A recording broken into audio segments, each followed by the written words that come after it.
dengan kejadian kemarin Kunto itu mengkonfirmasi bahwa sesungguhnya Pak Prabowo itu di mata Jokowi, di mata geng Solo maupun di mata mungkin Pak LBB, Pak Prabowo di mata mereka itu adalah orang yang mereka tidak takut, atau mereka tidak segan, atau mereka tidak, atau mungkin paling tepat mungkin saja mereka meremehkan Pak Prabowo karena Pak Prabowo mereka tahu bukan orang yang mempunyai keberanian lebih. Nah, karena Pak Prabowo di dalam persepsi mereka adalah orang yang tidak mempunyai keberanian lebih, maka mereka mencoba untuk cek ombak.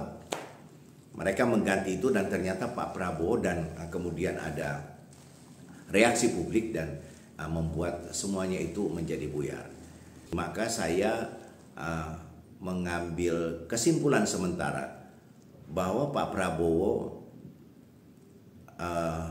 dengan memberikan pernyataan akan mengangkat wakil Panglima TNI adalah sebuah langkah catur untuk mengamankan kepentingan politik Pak Prabowo di TNI, yang semestinya mungkin oleh kelompok-kelompok atau dari purnawirawan yang sangat mengkhawatirkan masa depan Republik ini, mereka secara tegas meminta kepada Pak Prabowo untuk segera mengevaluasi dan mengganti Panglima TNI termasuk Kapolri, karena mereka ini adalah bagian penting yang menjadi penyangga geng Solo.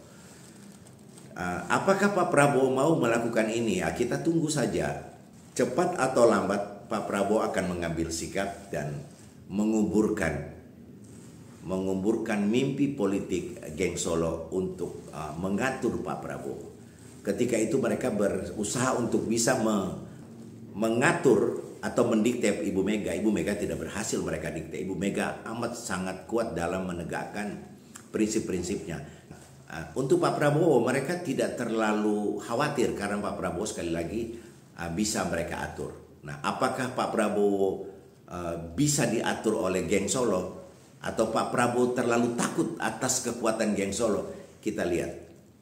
Dan sampai hari ini saya ingin mengucapkan bahwa geng Solo terlalu kuat di mata Pak Prabowo. Jika Pak Prabowo tidak berani mengambil langkah-langkah pengamanan secara politik, bahwa Indonesia di bawah kepemimpinan Pak Prabowo saat ini yang mendapat dukungan penuh dari warga, mendapat dukungan penuh dari para purnawirawan dan dari kelompok masyarakat sipil yang ingin sekali Indonesia ini menjadi lebih baik, dan tapi Pak Prabowo tidak berani mengambil langkah, maka saya ingin mengatakan bahwa memang Pak Prabowo bukan orang yang mempunyai keberanian lebih seperti dia berbicara di atas podium.